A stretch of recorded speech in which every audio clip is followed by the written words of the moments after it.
Hi friends, అందరికీ నమస్కారం. Friends, ఈ వీడియోలో మన యొక్క ఆంధ్రప్రదేశ్ రాష్ట్ర వ్యాప్తంగా ఉన్నటువంటి ప్రజలందరికీ ఏపీ రాష్ట్ర ముఖ్యమంత్రి నారా చంద్రబాబు నాయుడు గారు ఊహించని 3 శుభవార్తలను అయితే ప్రకటించారండి. ఆగస్టు 15వ తారీఖున ఒక 3 కొత్త పథకాలకైతే శ్రీకారం చుట్టబోతున్నారు. సో దీనికి సంబంధించి వచ్చినటువంటి ఆ యొక్క అప్డేట్‌ని పూర్తిగా నేను మీకు తెలియజేస్తాను.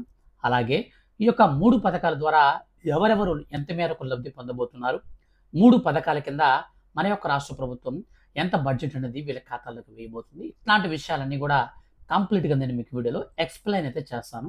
దయచేసి వీడియోని మాత్రం మీరు స్కిప్ చేయకుండా పూర్తిగా చూడండి. అలాగే మీ యొక్క ఫ్రెండ్స్ అండ్ ఫ్యామిలీకి ఈ వీడియోని మీరు షేర్ చేస్తే వాళ్ళందరూ కూడా ఈ విషయాన్ని తెలుసుకుంటారు. ఇక లేట్ చేయకుండా టాపిక్‌ని స్టార్ట్ చేద్దాం. ఫ్రెండ్స్, ఆంధ్రప్రదేశ్ రాష్ట్ర వ్యాప్తంగా ఉన్నటువంటి ఈ యొక్క మహిళలకు, రైతులకు, తల్లులకు రాష్ట్ర ముఖ్యమంత్రి నారా చంద్రబాబు నాయుడు గారు ఊహించని శుభవార్త అయితే చెప్పారండి. సో మనకు రాష్ట్ర వ్యాప్తంగా ఆగస్టు 15వ తారీఖున ఒక 3 పథకాలకు మన యొక్క రాష్ట్ర ప్రభుత్వం శ్రీకారం చుట్టబోతుంది. వాటిలో మనకు మొట్టమొదటిది చూసుకున్నట్లయితే రాష్ట్ర వ్యాప్తంగా ఉన్నటువంటి మహిళలందరికీ కూడా మేము అధికారంలోకి వస్తే మేము డైరెక్ట్‌గా ఉచిత బస్సు ప్రయాణాన్ని అయితే అందిస్తామని చెప్పాననమాట. సో ఒక ప్రాంతం నుంచి మరొక ప్రాంతానికి మహిళలు ప్రయాణించడానికి ఎటువంటి డబ్బులనేది చెల్లించకుండానే కేవలం మనం ఆధార్ కార్డు లేదా గవర్నమెంట్ ఇచ్చేటువంటి ఆ యొక్క ఐడెంటిటీ ప్రూఫ్ చూపించి ఒక ప్రాంతం నుంచి మరొక ప్రాంతానికైతే వెళ్ళేటటువంటి అవకాశం అయితే ఉంటుందండి. సో ఈ పథకాన్ని మనకు రాష్ట్ర ప్రభుత్వం అయితే మనకు ప్రకటించింది. అయితే ఈ పథకం కింద మన యొక్క ఆంధ్రప్రదేశ్ రాష్ట్ర ప్రభుత్వానికి ప్రతి నెల కూడా 237 కోట్ల రూపాయలైతే భారం అయితే మనకైతే పడుతుందనమాట. సో దాదాపు మనకు ఒక నెలకి 250 కోట్ల రూపాయలను రాష్ట్ర ప్రభుత్వం పైన ఆర్టీసీ ఫ్రీ బస్సు స్కీమ్ అనేది అమలు చేస్తే రాష్ట్ర ప్రభుత్వం పైన భారం పడుతుంది. సో కాబట్టి మన యొక్క రాష్ట్ర ప్రభుత్వం దీనికి సంబంధించి పూర్తి వివరాలన్నింటినీ కూడా అయితే మనకు అందించిందనమాట. సో మొత్తంగా ఆగస్టు 15వ తారీఖున ఈ యొక్క స్కీమ్‌కి పచ్చ జెండా అయితే ఊపబోతున్నారు. ఆగస్టు 15వ తారీఖు తర్వాత మీరు ఈ యొక్క ఫ్రీ బస్సు స్కీమ్‌ని అయితే కంప్లీట్‌గా రాష్ట్ర వ్యాప్తంగా ఒక ప్రాంతం నుంచి మరొక ప్రాంతానికి వెళ్ళడానికి ఈజీగా మీరు యూజ్ అయితే చేసుకోవచ్చు. అయితే ఈ యొక్క పథకానికి సంబంధించి ఎలాంటి ఛార్జీలు లేకుండా అయితే మనం ప్రయాణం చేస్తున్నాం కదా! ఎలాంటి బస్సుల్లో మనం ఫ్రీ బస్సులో మనం వెళ్ళొచ్చనంటే, సో గుర్తుపెట్టుకోండి, మీకు డీలక్స్ బస్సులు, నాన్ డీలక్స్ బస్సులు, అలాగే మన యొక్క రాష్ట్ర వ్యాప్తంగా పల్లె వెలుగు బస్సులు, ఎక్స్‌ప్రెస్‌లు, సో వీటన్నిటిలో కూడా అయితే మనకు ఫ్రీ అయితే ఉంటుందన్నమాట. కానీ ఏవైతే మనకు గవర్నమెంట్ అండర్ కింద పనిచేస్తాయి కదా! సో ఇవి వచ్చేసి మనకు హైటెక్ బస్సులన్నమాట. సో మనకు అట్లాంటి ప్రీమియం బస్సుల్లో తప్ప మిగిలినటువంటి సాధారణంగా ఎక్స్‌ప్రెస్‌లు, నాన్ స్టాప్‌లు, డీలక్స్ బస్సుల్లో కూడా అయితే మనం ఈ యొక్క పల్లె వెలుగు బస్సుల్లో కూడా ఫ్రీగా అయితే మన యొక్క మహిళలైతే ప్రయాణం చేయవచ్చనమాట. ఇక రెండోదిగా చూసుకున్నట్లయితే మనకు అన్నా క్యాంటీన్‌ల ఏర్పాటు.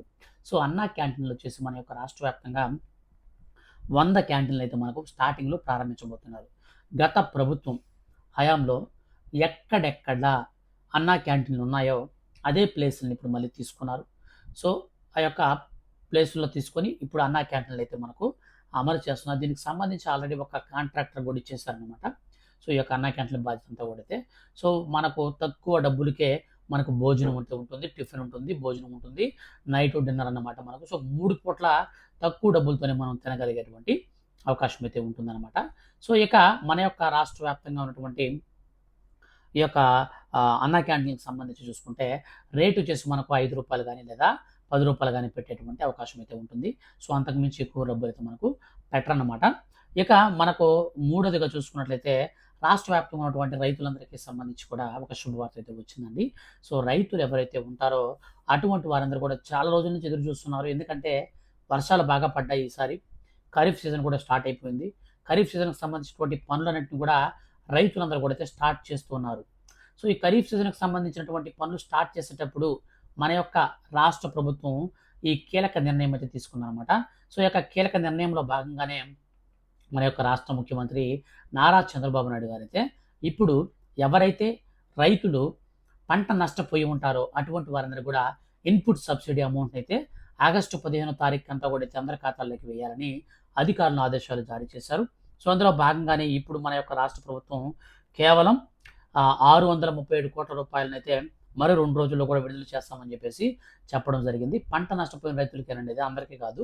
సో ఎవరైతే రీసెంట్‌గా వచ్చిన వర్షాల వల్ల పంట నష్టం అనేది జరిగిందో వాళ్ళకి, అలాగే పంట నష్టం జరిగినటువంటి వాళ్ళందరికీ కూడా 80% సబ్సిడీతో విత్తనాలు కూడా అయితే పంపిణీ చేయాలని సో మన యొక్క రాష్ట్ర వ్యవసాయ శాఖ మంత్రి కింజారపు అచ్చెన్నాయుడు గారు కూడా మనకు ప్రకటించడం జరిగిందనమాట. సో మొత్తంగా మన యొక్క ఆంధ్రప్రదేశ్ రాష్ట్ర వ్యాప్తంగా ఉన్నటువంటి రైతులకైతే ఇవి 2 బెనిఫిట్స్ అయితే ఉండనున్నాయి. ఇక ఎప్పుడెప్పుడా నిధులు చూస్తున్నటువంటి పంట పెట్టుబడి సాయం రైతు భరోసా అండి. సో గత ప్రభుత్వం, ఈ ప్రభుత్వం వచ్చేసి అన్నదాత సుఖీభవగా దాని పేరు మార్చింది. సో గత ప్రభుత్వం మనకు 13,500 రూపాయలు ఇచ్చేది. దాన్ని కేంద్ర ప్రభుత్వం 6,000, రాష్ట్ర ప్రభుత్వం 7,500. సో ఇలా ఇచ్చేదాన్ని మేము పెంచుతాము. సో పెంచినటువంటి అమౌంట్ అంతా కూడా మేము మీ ఖాతాలోకి వేస్తామని చెప్పేసి రాష్ట్ర ప్రభుత్వం అయితే ప్రకటించింది. అయితే గత ప్రభుత్వం మాదిరిగానే ఇప్పుడు కూడా మన యొక్క రాష్ట్ర ప్రభుత్వం ఏం చేస్తుందంటే కేంద్ర ప్రభుత్వం వాటా 6,000 రూపాయలు కాగా రాష్ట్ర ప్రభుత్వం వాటా 14,000 రూపాయలు అయిందనమాట. అందులో తొలి విడత కింద ఒక 7,000 రూపాయలు, రెండో విడత కింద మరొక 7,000 రూపాయలు అయితే రైతుల ఖాతాల్లోకి వేయాల్సి ఉండగా రైతులందరూ కూడా చాలా రోజుల నుంచి ఎదురు చూస్తున్నారు. ఖరీఫ్ సీజన్ అనేది స్టార్ట్ అయిపోయింది. సో పంట పెట్టుబడికి కొంచెం గవర్నమెంట్ డబ్బులు ఇస్తే దాంతో మేము విత్తనాలు కొనుక్కోవడం కానీ, చిన్న చిన్న పనులు చేసుకోవడం కానీ, సో ఇట్లాంటివన్నీ చేసుకుంటామని చెప్పేసి చెప్తున్నారు. అందులో భాగంగానే మన యొక్క రాష్ట్ర ప్రభుత్వం త్వరలో అయితే విడుదల చేయబోతున్నారు. అయితే డబ్బులు విడుదల చేసేటప్పటికి కూడా మన యొక్క ఆంధ్రప్రదేశ్ రాష్ట్ర ముఖ్యమంత్రి ఏం చెప్పారంటే ఈ యొక్క అన్నదాత సుఖీభవ డబ్బులు కౌలు రైతులు కూడా వేస్తాం కాబట్టి కౌలు రైతులు కూడా మీరు కౌలు రైతు కార్డులు కూడా తీసుకోండి అని చెప్పేసి చెప్తున్నారనమాట. సో ఇక కౌలు రైతు కార్డులు మనకి ఎలా వస్తుందంటే మీరు ఎన్ని ఎకరాల భూమి తీసుకున్నా సరే మీరు వాళ్ళకి సంబంధించినటువంటి పట్టాదారు పాస్బుక్ జెరాక్స్ ప్లస్ భూ యజమానిదారుడు యొక్క ఆధార్ కార్డు జెరాక్స్ తీసుకోండి. మీరు కౌలుకు తీసుకున్నటువంటి రైతు మీరైతే మీకు సంబంధించిన బ్యాంక్ అకౌంట్, మీకు సంబంధించినటువంటి ఆధార్ కార్డు జెరాక్స్ 4 ప్రూఫ్స్ మీ దగ్గరలో ఉన్నటువంటి విఆర్ఓ దగ్గరికి వెళ్ళి సో ఆయన దగ్గర ఇచ్చి మీరు కౌలు రైతుకు సంబంధించినటువంటి కార్డు కోసం అప్లై చేసుకోండి. సో ఆయన మీకు వెరిఫై చేసి సో మొత్తం ఎటువంటి రిస్క్ లేకుండా ఉంటే మీకు వెంటనే కార్డు అయితే ఇష్యూ చేస్తారు. అది తీసుకున్న తర్వాత మీరు మీ దగ్గర ఉన్నటువంటి రైతు భరోసా కేంద్రానికి అయితే వెళ్ళండి. రైతు భరోసా కేంద్రంలో మీకు దీనికి సంబంధించినటువంటి అంటే అన్నదాత సుఖీభవ పథకానికి సంబంధించి మీ యొక్క పేరుని ఈ క్రాప్లో నమోదు చేస్తారు. ఇంపార్టెంట్ అండి. ఈ క్రాప్ అనేది మీకు ఉంటే సబ్సిడీ రేట్లకి విత్తనాలు వస్తాయి. అది మీకు కౌలు రైతు కావచ్చు, సో మీకు సొంత భూమి కలిగిన రైతు కావచ్చు. సబ్సిడీ రేట్లకి విత్తనాలు వస్తాయి, ఎరువులు వస్తాయి. ఇక మూడోదిగా పంట నష్ట పరిహారం. సో ఏదైనా ప్రకృతి విపత్తుల వల్ల, తుఫాన్ల వల్ల అటువంటి వల్ల పంట కనుక నష్టపోతే సో దానికి మళ్ళీ ప్రకృతికి సంబంధించి జరిగినటువంటి నష్టానికి ప్రభుత్వమే ప్రీమియం చెల్లించి నేరుగా అయితే మనకు డబ్బులు ఇస్తుంది అనమాట. ఇక తాజాగా మనకు రైతులకు సంబంధించి మరొక అప్డేట్ ఏంటంటే మన యొక్క రాష్ట్ర ముఖ్యమంత్రి రైతు బీమా ఏదైతే ఉందో దాన్ని మనకు 3 లక్షల రూపాయలకైతే పెంచడం జరిగిందండి. సో గతంలో మనకు 1,00,000 రూపాయలు ఉండింది బీమా అనేది. సో దీన్ని ఇప్పుడు 3 లక్షల రూపాయలకైతే పెంచారు. సో ఈ యొక్క బీమా మనకు ఏ విధంగా ఉపయోగపడుతుందంటే బీమా వచ్చేసి మన యొక్క రాష్ట్ర ప్రభుత్వం చెల్లిస్తుంది అనమాట ప్రీమియంని. సో ప్రీమియం చెల్లించిన తర్వాత రైతు ఏదన్నా సరే సడన్గా అకాలంగా ఏదన్నా ప్రమాదంకి గురయ్యి అతనికి ఏదైనా జరిగితే అంటే పూర్తిగా మరణిస్తే సో వాళ్ళకి అమౌంట్ అయితే మనకు 3 లక్షల రూపాయల వరకు అయితే వస్తుంది. సో ఇట్లాగనమాట కొన్ని బెనిఫిట్స్ అయితే చేకూరుతున్నాయి అనమాట. సో ఇదైతే మనకు రాష్ట్ర ప్రభుత్వం అయితే దీన్ని మళ్ళీ తిరిగి తీసుకొని వచ్చిందనమాట. అంటే పెంచడం జరిగింది. ఇక మనకు లాస్ట్ అండ్ ఫైనల్గా మనకు ఈ యొక్క ఆగస్టు 15 అంటే ఆగస్టు 15వ తారీఖున మనకు అమలు కాబోయే పథకం వచ్చేసి ఈ పథకం కోసం దాదాపు రాష్ట్ర వ్యాప్తంగా 28 లక్షల మందికి పైగా తల్లులు ఎదురు చూస్తున్నారు. ఇప్పటికే మీకు అర్థమైపోయి ఉంటుంది. అదే అమ్మఒడి అండి. సో అమ్మఒడి పథకానికి సంబంధించి గత ప్రభుత్వం 15,000 రూపాయల్లో 2,000 రూపాయలు చేసి స్కూల్ మెయింటెనెన్స్ ఫండ్కి ప్లస్ టాయిలెట్ మెయింటెనెన్స్ ఫండ్కి 1,000 రూపాయల చొప్పున 2,000 రూపాయలు అనేది కట్ చేసి 13,000 రూపాయలు అనేది తల్లుడి ఖాతాలోకి అయితే వేసేది, 2,000 రూపాయలు స్కూల్ మెయింటెనెన్స్కి ఇచ్చేది. అయితే ఎన్నికల ప్రచారంలో భాగంగా కూటమి ప్రభుత్వం ఏదైతే ఉందో వాళ్ళు ఇచ్చినటువంటి సూపర్ 6 హామీల్లో భాగంగా మన యొక్క రాష్ట్ర ప్రభుత్వం ఏం చెప్పిందంటే మేము అధికారంలోకి వస్తే ఈ యొక్క అమ్మఒడి పథకానికి సంబంధించినటువంటి డబ్బులను పెంచిస్తాము అని చెప్పేసి చెప్పడం జరిగింది.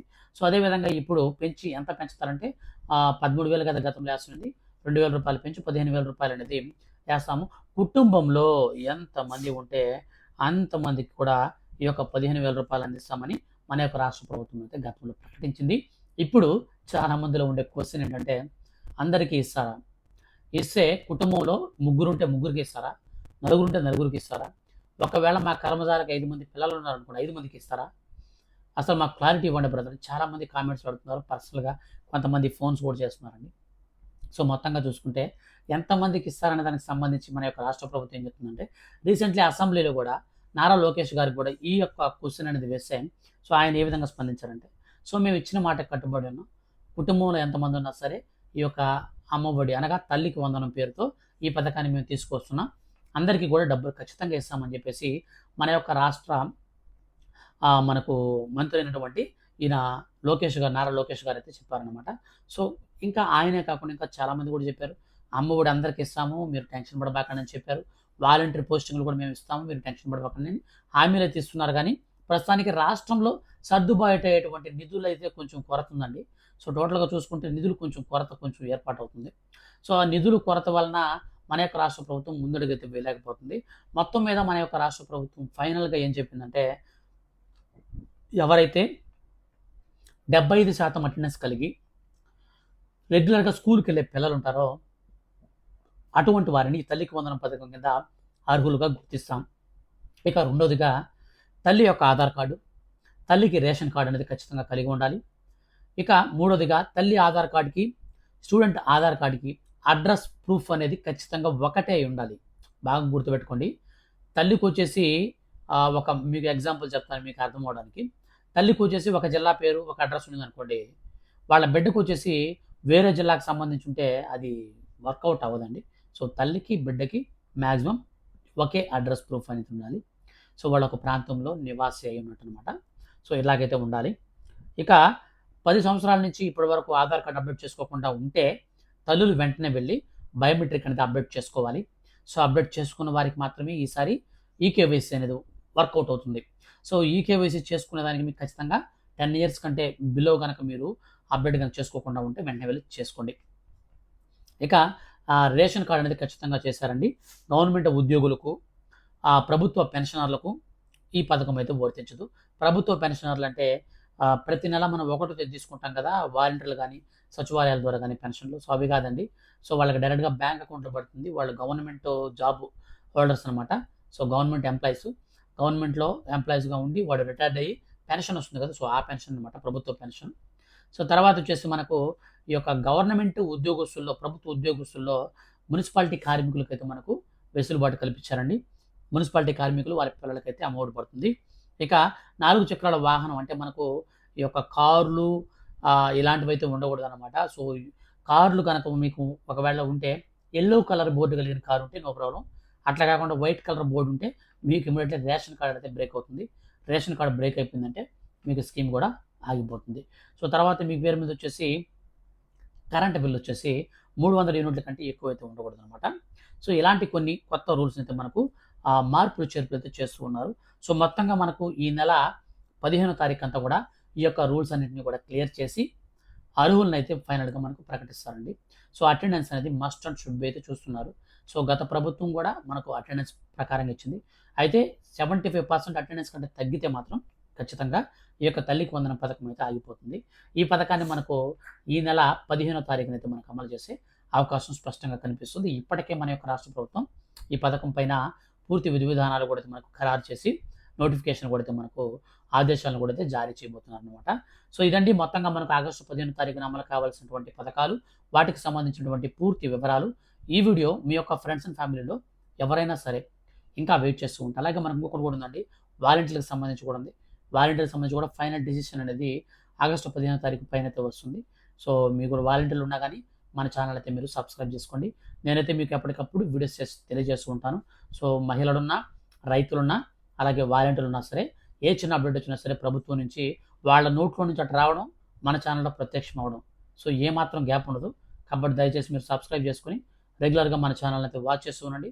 మీ యొక్క ఫ్రెండ్స్ అండ్ ఫ్యామిలీ కూడా వీడియోని షేర్ చేయండి. Thank you for watching.